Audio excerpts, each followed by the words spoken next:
Hello guys and welcome to Game Craze. So guys, in today's video, we are going to discuss Battlebit Remastered isn't Roblox, it's the best shooter in years. So keep up with me till the end, comment right below this video, subscribe if you still haven't and turn on the post notification for more videos. Battlebit Remastered is currently the best-selling game on Steam. It's ahead of fellow competitive shooter Counter-Strike, Global Offensive, newly released F123, and Marvel's Spider-Man Remastered, which is not only on sale, but also enjoying a renaissance thanks to the upcoming sequel. But you'd be forgiven for not having heard of Battlebit. It's not got a global IP behind it like Spidey. It doesn't have the years of FPS goodwill of CSGO.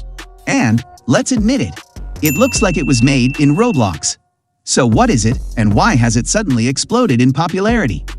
Perhaps unsurprisingly for a game this popular, Battlebit Remastered has a very positive rating on Steam, with nearly 10,000 reviews at the time of writing. Players seem to be everyone from kids having fun to Battlefield veterans excited that an indie has captured the soul that their AAA series has lost in recent years. Battlebit is the next big thing for the Battlefield players or veterans, says one player, and another calls it the best FPS since Rainbow Six Siege Y1-3. High praise indeed. Got killed by a drone strapped with C4. 10/10 realism, jokes another, and the final player testimony, I'll highlight recommends checking it out with an important caveat. Do not let the graphics dissuade you. Graphics are the big hurdle. This game looks a lot like Roblox, and Roblox is for children.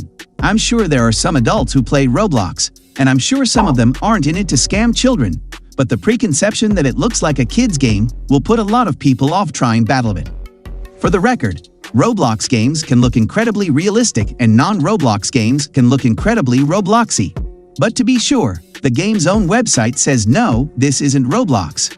Behind the blocky characters and low-poly Lego-style buildings, is the game actually any good?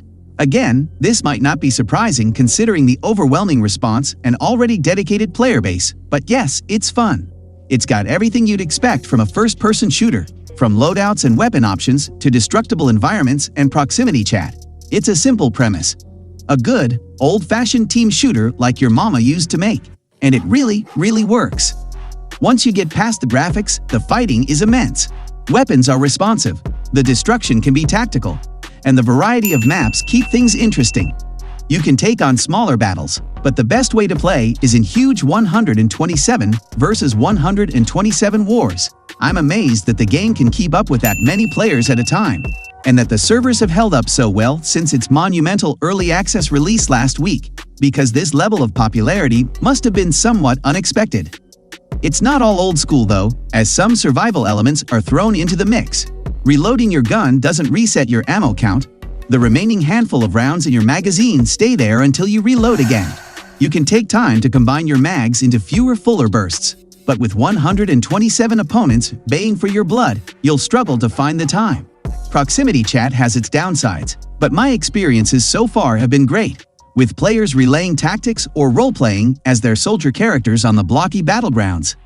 The community seems wholesome so far, and strangers even go out of their way to revive you when you're downed, which is a bona fide miracle in a shooter. I don't know what magic dust developer SGT Okie Dokie sprinkled on Battlebit, but it's doing the job.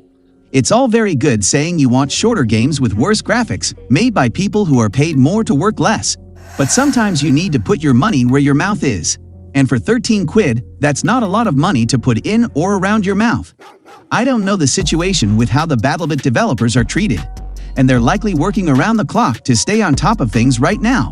But this is not your standard AAA affair. This is a game made with soul and heart, by developers who aren't looking to make a quick buck.